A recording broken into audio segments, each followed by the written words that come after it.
살아있는 생명체들은 다 성장하게 돼 있어요. 어린아이의 모습으로 그대로 살아있는 존재는 없습니다. 만약에 어린아이의 모습으로 그대로 존재한다면 그 부모들은 대단히 심각한 고통을 겪게 될 거예요. 이 아이가 문제가 생겼다고 생각할 수밖에 없기 때문에 그렇습니다. 우리 아이가 혹시 무슨 문제가 생겼나? 정신적으로 또 육체적으로 어떤 문제들이 생겼는지 살펴보게 되고 병원에 찾아가게 되고 사람들에게 상담을 받게 되고 조금이라도 다른 아이들과 비교했을 때 떨어지는 모습을 보면 그것에 대해서 나는 괴로움을 갖게 돼 있습니다. 그건 누구나 다 마찬가지. 그래서 우리 아이가 남보다 조금 더 자라고 성장하는 모습을 보면 부모들은 기뻐하고 즐거워합니다. 우리 아이가 남보다 1cm나 더 크대. 평균보다 1kg가 더 나갔는데 우리 아이가 다른 아이들에 비해서 하나님의 명령에 잘 맞춰서 복을 받고 살고 있다는 얘기입니다. 그러면 내가 성장을 제대로 못하고 있다면, 제대로 자라지 못하고 있다면 그럼 나는 하나님의 복을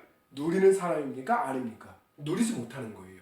어린아이가 성장해서 어른이 되고 그 어른이 또 다른 아이를 낳는 거예요. 그 후손을 낳는 거예요. 그 후손들이 또 자라서 어른이 되고 또 다른 아이를 낳는 거죠. 이게 계속적인 작업을 이루어 가야 돼요. 이것이 하나님의 축복이에요. 은혜예요. 이게 복이에요. 우리는 복 그러면 뭐 특별한 것을 생각하는데 우리가 눈에 보이는 이 세상에 있는 모든 것들이 하나님의 복이라는 거예요. 아이가 태어나서 잘 자라는 것도 복이고, 그리고 내가 자녀들을 낳는 것도 복이고, 그리고 또 그 자녀들이 잘 자라서 성장하고 이 사회의 구성원으로서 자기의 일을 잘 역할을 감당해 나갈 수 있는 것도 복이라는 거예요. 우리는 그 복을 눈으로 보고 있는 겁니다. 성경에는 그것을 하나님의 복이라고 얘기를 하고 있어요. 땅을 정복하고 다스리라. 하나님은 인간에게는 이렇게 번째의 복을 주셨어요. 내가 하는 그 일, 내 인생을 정복해 나아가는 거예요. 내 삶을 정복해 나아가는 거예요. 어린 아이가 딱 태어났을 때 완벽한 모습으로 태어나는 게 아니에요. 어린 아이들은 배워야 될 게 너무 많아요. 가르쳐야 될 게 너무 많아요. 사회성을 길러야 되고, 그리고 인간의 도리를 배워야 되고, 그리고 육체적으로도 강건함을 얻어야 돼요. 지적으로도 강건해야 돼요. 그래서 예수님을 성경에서 말할 때 아이가 자라가고 강건해지고 하나님과 사람 앞에 칭찬을 받게 사랑스러워 가게 되었다. 이렇게 말씀하고 있습니다. 하나님의 아들이신 예수님조차도 그 신체가 강건해지고 지적으로도 성장하고, 그리고 가정과 사회 속에서 이웃 관계 속에서도 자기의 역할을 잘 감당하는 사랑스러워가는 존재가 됐다. 그러니까 내 삶에서 그러한 모습들, 그걸 정복해 가는 거예요. 다스려 가는 거예요. 내 인생을. 내 자신을 다스려 갈수록, 내 자신이 성장해 갈수록 내 삶은 더 풍성해지고 더 놀라워지는 거예요. 그러니까 이게 복이에요. 근데 그런 복을 깨닫지 못하는 사람은 어떻게? 내 맘대로 살고 싶은데, 내가 있고 싶은 대로 살고 싶은데, 내가 하고 싶은 대로 살고 싶은데, 그리고 자기 자신을 성장하지 못하게 한다면 그 사람은 하나님의 명령과 축복을 어긋난 삶을 살아가는 사람이 되는 겁니다. 그러니까 내 삶을 하나님의 축복과 은혜 가운데 살아가야 돼. 난 성장하는 사람이 돼야 돼. 오늘 본문에 보면 장로들이 나오고 젊은이들이 나옵니다. 장로라는 건 뭡니까? 지도자를 얘기하는 거예요. 한 가정으로 말하면 한 가정의 지도자, 가장이 될 수 있죠. 어른이 될 수 있죠. 교회로 말하면 교회 목회자와 장로님, 권사님들과 같은 그런 지도력을 갖고 있는 사람이 될 수 있죠. 그리고 사회, 이 국가로 따진다면 대통령이나 국회의원, 그리고 장관들, 정치인들 뿐만 아니라 사회의 지도력을 행사할 수 있는 능력과 권능을 갖고 있는 사람들을 얘기하는 겁니다. 근데 이 사람들도 처음에 태어날 때부터 그런 지도력을 행사하는 사람이 아니잖아요. 그 사람들도 어렸을 때부터 배우고 뛰고 정복하고 자기 자신의 삶을 정복하고 다스려서 그 자리까지 오게 된 겁니다. 사람들로부터 인정을 받고 투표를 받아서 대통령이 되는 거잖아요. 인정을 받는 거잖아요. 사람들로부터 인정을 못 받으면 그것도 있어요. 국회의원이 될 수도 없고 대통령이 될 수 없는 거예요. 그렇죠? 그렇기 때문에 자기 자신을 정복하고 다스려야 돼요. 정복하고 다스리지 못하는 거예요. 사람 완벽하지 못합니다. 그러나 내가 그래도 무엇인가 큰 일을 하고 뭔가 목표를 크게 가지려고 한다면 그만큼 그만큼 자기 자신을 다스릴 줄 알고 가정을 다스릴 줄 알아야 돼요. 그래야지만 자리에 올라갈 수 있는 거예요. 젊은 시절에는 사람들은 누구나 다 혈기방장하죠. 정의롭죠.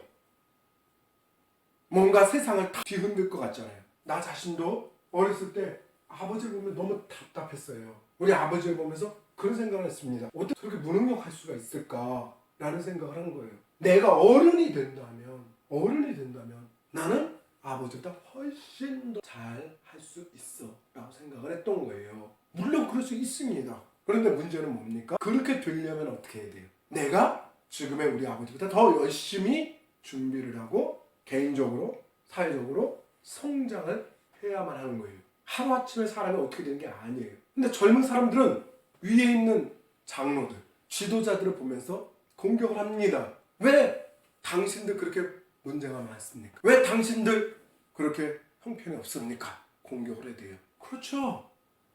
흠이 많아요. 완벽할 수 없으니까 사람은. 그런데 그 젊은이들이 그 말을 하는 것까지는 너무나 좋습니다.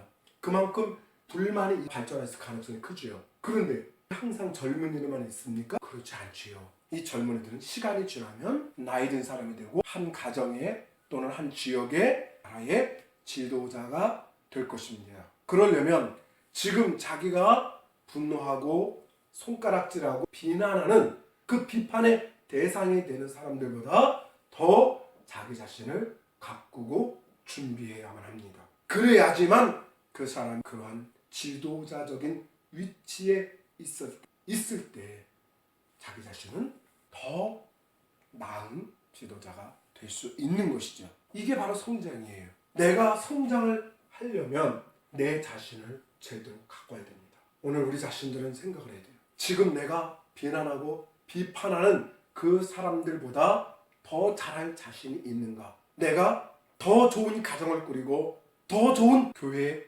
지도자가 되고 그런 사람들에게 더 나은 삶을 베풀어 줄 수 있는가? 그러려면 내 자신이 얼마나 열심히 준비되고 훈련되어지고 자기 자신을 정복하고 다스릴 수 있어야만 하는가? 그게 하나님이 주신 복이에요.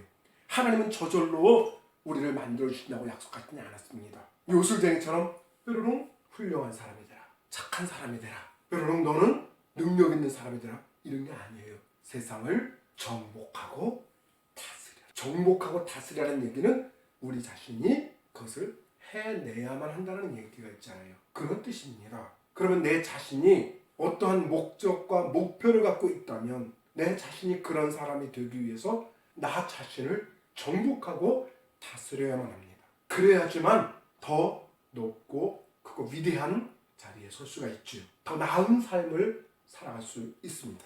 이것이 하나님의 복을 누리는 삶이에요. 근데 젊은 사람들은 비난과 비판은 잘하지만 자기 자신을 훈련시키는 데에는 내가 너무 많다는 거예요. 내가 지금 준비하고 훈련하지 않으면, 다스리지 않으면, 너 자신을 가꾸지 않으면 네가 조롱하고 비난하는 그 손가락이 바로 너 자신을 향하게 될 것이다. 더 나은 삶은 보장할 수 없다.